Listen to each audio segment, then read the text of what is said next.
Hi everyone, I'm Karsten. I've been tying flies for over 27 years. In that time, I've been fortunate to tie and exchange ideas with some incredible fly tyers. It's time to pay some of that knowledge forward to you. So if you have any questions or suggestions, please leave a comment, and if you'd rather get in touch privately, you can via Instagram or Facebook.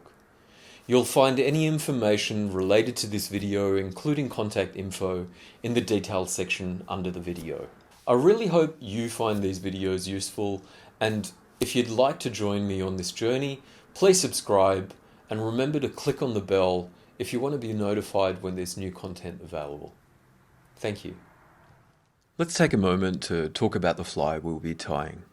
It's a simple Tenkara wet fly. Sorry about the pronunciation in advance. This is a Ondori Futsu Kebari. Ondori standing for the hackle type, which in this instance is a rooster or cock hackle, even although it's a wet fly. Futsu standing for the hackle orientation, which is like an upright, traditional, conventional dry fly hackle. And Kebari standing for fishing fly. I really enjoy these simple patterns and hope you do too. The hook we have in the vise is an Ahrex size 10 dry fly barbless. The reason we're using a dry fly hook on a wet fly is so that we can fish it high in the water column or get it to do double duty as a dry. We're using a thick thread. It's a Danville's monochord size A. A lot of Tenkara flies employ thread only for the body and head, as does this fly. So a thicker thread allows us to get maximum coverage. We just laid down a foundation. I'll talk a little bit about the thread.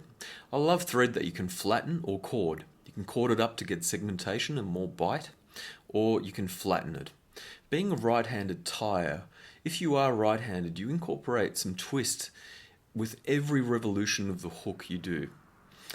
So every turn of thread around the hook introduces some clockwise twist. To counter that and flatten out our thread, what we want to do is spin the bobbin in a counterclockwise fashion. Spin it counterclockwise and you can see it starts to flatten out nicely.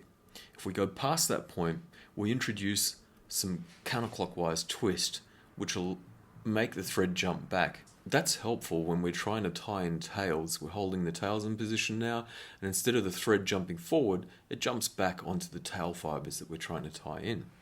Conversely, if we spin it in a clockwise fashion and go beyond the flattening out, it's flat now, we go beyond that, it'll want to jump forward, which is useful when we're trying to create ribbing. For now, we're going to flatten it out. Once it's flat, we're going to travel forward to the point where we want to tie in our hackle and for our head to start. We want quite a pronounced head on this fly. There's no hard fast rules, so if you want a bigger head, don't come quite as far forward, and if you want a less pronounced head, you can come forward a bit further. The hackle we'll be using is this gorgeous Whiting Farms Hebert Minor. It's a pro grade, believe it or not. The quality of this cape is incredible. And the flavour is a pale watery dun. I love this shade of hackle. It's very versatile for lighter duns. This nice sandy dun colour that you've got here is fantastic for tying caddis flies. Then you've got this brassy dun sort of hue in here, which is lovely for emergers and slightly darker duns. Here's a hackle I plucked from the cape earlier, and I'm going to, instead of just stripping these hackle barbs off, which means that part of the feather will be discarded, I'm going to preen them at 90 degrees, preen the hackle barbs up at 90 degrees. You can see this is the webby part of the feather, and this is where the sweet spot of the feather starts, the dry fly sort of portion from here up. So instead of stripping them, let's snip that away and keep this. You can tie wet fly tails, you can do a Sakasa Kebari reverse hackle, you could use it for a wet fly, you could even use some of these longer filet flims on a small shuck of sorts, on a small fly. Now we're going to preen some more of these fibres, or I should say hackle barbs, at 90 degrees. and talk a little bit about the hackle length. We don't want this to be 1.5 plus times the gap of the hook, in which case it would be a dry fly. It is a wet fly using cock hackle, so we want the hackle barbs to be about the gap of the hook, no more than 1.25. We're going to strip these off the rakers or stem so that we've got bare stem, and you want enough stem to be able to cover the entire head, so we're building the head up at the same time that we're binding that down, and a little bit of exposed rachis, so that the first turn of hackle we do is almost rachis only and won't be spraying hackle barbs everywhere. So I'll hold this in position the way I want to tie it in. I want the cupped underside, which is the lighter side, pointing forward, and the shiny darker side pointing to the rear for two reasons. One, the lighter side acts as a bit of a sighter if you're fishing at a close range, Tenkara style. But more importantly, the cupped side will want to spray hackle fibers forward, and seeing that the shiny side is facing to the rear, when we wrap this on our smooth foundation, hopefully in a perfect world, there won't be any hackle barbs in the way and you'll be wrapping onto a clean foundation. So let's hold this in place and come over with one cross wrap up and over, and then one cross wrap going to the rear. I'm just going to hold this in place, aid it a little bit. So you can see I've got a bit of bare stem. I've done one cross wrap from the back to the front and one cross wrap from the front to the rear. Now we're going to come from rear to front, and we're going to walk that hackle stem up. I'm going to trim it a bit shorter. I think I left that a bit generous. So come from rear to front, another cross wrap, pinning that underneath, and it's going to become part of our head. It's going to build a little bulk into it without unnecessary thread wraps. Now, if you get a lumpy, bumpy head, apparently that's the desire. That is the desired look. I struggle to do that, so lucky you if it's lumpy and bumpy. Now, park that thread behind the hackle. I'm going to spin it flat. It's really important, talk about it here. I just undid a few turns. It's really important here to maintain a smooth foundation or collar, thread collar, to wrap the hackle onto. The smoother this is, the nicer that hackle will wrap. The more corrugated it is, it'll sort of want to go everywhere. And now the other reason that we came this far back, which isn't conventional from what I've seen online and from all the samples that I've seen of these flies tied, it may not be conventional, but it was purposeful. It's created a little taper. We've got the head, we've got the shoulder, tapering down to just the bare thread base. We're going to be tying this hackle off onto a thread base, which gives a lot more stiction than tying it off onto the bare hook shank. So without further ado, let's wrap this hackle. Bare stem first, up and over, coming around. Hackle barbs are starting to spray now, so we nearly got a full turn of rachis only, coming up and over. And now I'm going to introduce you to my materials hand. Being right-handed, it's my left hand. If you're left-handed, it'd be your right hand. Don't be afraid to get in here and boss these fibers or these barbs around a bit. Use your materials hand. Use both hands, and it's a lot more efficient. And these materials that we tie with don't always cooperate or do exactly what we want them to do. That'd be a perfect world scenario. So we want to do about 5 turns of hackle, because this is a wet fly. We don't want to overdo it, and it's easy to do with such a good looking hackle. So now I'm holding it back at a slight cant to create a notch of sorts there, that I can, that window that I'm creating.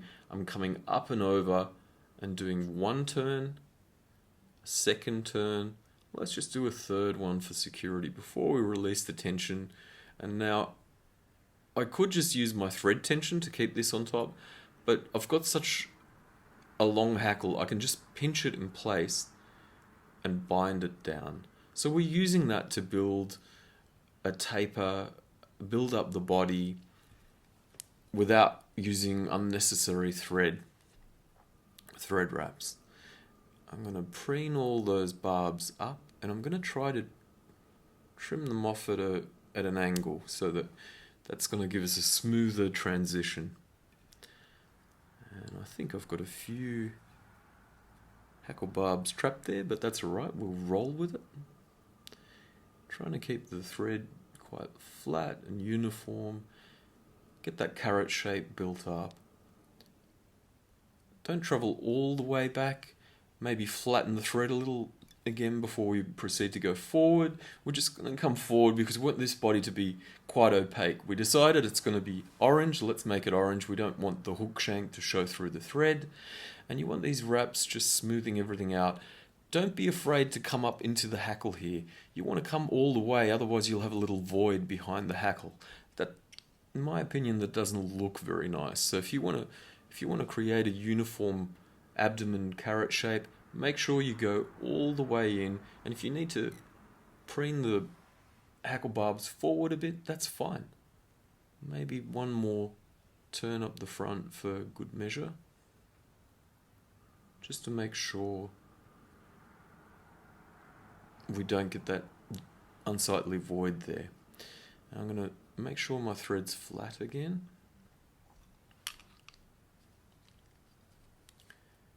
And just fill in any lumps and bumps on the way back.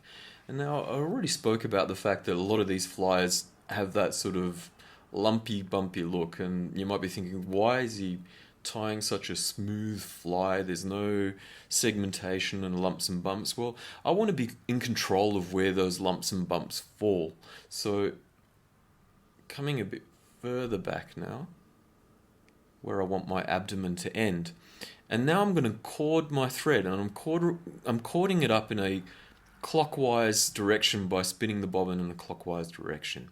So that's going to want to make that thread jump forward, and it's going to help us create a segmented body by just trusting the thread and letting it fall into place. The more we cord it up, the further it would want to jump. So don't overdo it. So basically, it's going to make it stand proud. I'll let the thread go where it wants to go and not try to position it by sort of forcing it. So just trust where the thread wants to go, let it jump forward, and then put the tension on. Now I'm going to use my materials hand, just hold it all in place whilst I counterclockwise spin the bobbin, because we want to undo all the twists. Essentially the fly is finished and we're just doing a whip finish now, and we want to uncord that thread as much as possible. Now I'm keeping the tension on because I don't want to lose that last segment entirely. So I'm just going to do 1 or 2 turns, maybe 1 turn will be enough. And making sure this thread is flat for a reason. We're going to do a hand whip finish. So two fingers, index finger and middle finger, dissect the thread, twist around and create this coat hanger of sorts. So you've got the standing leg here, fingers are in there, if we can see that, twisting around. And now traveling forward, what we're going to do is we're going to take our index finger and go to the opposite side of the shank, join it with our middle finger, bring them together and twist the thread towards us and bring it back to the near side of the hook. Now we're going to bring the thread up and over with our index finger to the opposite side, join it under tension with our middle finger, cross it, bring it towards ourselves. Always proceeding to go forward, trying not to trap as many hackle fibers as I have, and then twist it towards us. Now I'm going to pinch, and I'm going to pinch right up here. And you'll notice, can you see that twist there as that's twisting? There's not much twist in this. I could have left a bit more to demonstrate this, but if I wasn't pinching this now and just pulled this tag end to get all this to pull through, it's likely to bunch up and to knot and that's why I'm holding it there. So if we flattened it completely, we wouldn't have any twist there, and we could just pull it up without worrying. Pull it through, snug it up by giving it a pull. A couple of hackle barbs that are stray. So now we're finished. We just want to do a push cut. To do a push cut, create a notch in your scissors by opening them a little bit. Place the thread in the notch. It's usually easier pointing away, but I want you to see what's going on. Keep the thread taut and just push. Oh, sorry. Keep the thread taut and just push. And there's your push cut. I hope you enjoyed that. Thanks for watching.